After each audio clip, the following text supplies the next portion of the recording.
ថ្ងៃណាក៏បងប្អូនទាំងអស់គ្នាអាចបង្ហាញក្តីស្រឡាញ់ទៅកាន់មនុស្សជាទីស្រឡាញ់បានដែរប៉ុន្តែថ្ងៃ14កុម្ភៈគឺជាថ្ងៃដែលពិភពលោកកំណត់យកថ្ងៃនេះគឺជាថ្ងៃទិវានៃសេចក្តីស្រឡាញ់ដូច្នេះហើយបងប្អូននៅថ្ងៃទី14កុម្ភៈនេះហាងឆា Diamond គឺបានធ្វើប្រម៉ូសិនពិសេសតែម្ដងជាមួយនឹងកាត VIP សម្រាប់បងប្អូនដែលជាវគ្រឿងអលង្ការមិនថាជាគ្រឿងអលង្ការតូចធំក្រវិលខ្សែដៃស្វារេតូចធំគឺអាចទទួលបាននៅកញ្ចប់សេវាកម្ម VVIP បញ្ចូលតម្លៃច្រើនមែនទែនសម្រាប់បងប្អូនដែលចង់បានកាដូជូនមនុស្សជាទីស្រឡាញ់ពីហាងឆា Diamond បានរួមចំណែកជាមួយនឹងសេចក្តីស្រឡាញ់របស់លោកអ្នកការជឿរឿងអលង្ការពីហាងឆា Diamond គឺសុទ្ធតែទទួលបានការបញ្ចុះតម្លៃតាមកាត VVIP ទាំងអស់តែម្ដងដូច្នេះបងប្អូនរួចរាល់ឡានថ្ងៃ14កុម្ភៈគឺមានតែមួយថ្ងៃទេ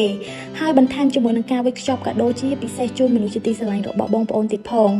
ហើយជាចុងក្រោយពីហាងឆា Diamond ក៏មានតែពាក្យជូនពរបងប្អូនទាំងអស់គ្នាទទួលបានក្តីស្រឡាញ់ពិតៗពីមនុស្សជុំវិញខ្លួនសំណាងល្អមានលាភមានជ័យក្នុងឆ្នាំថ្មីនេះអរគុណជួបគ្នានៅវីដេអូក្រោយបាយបាយ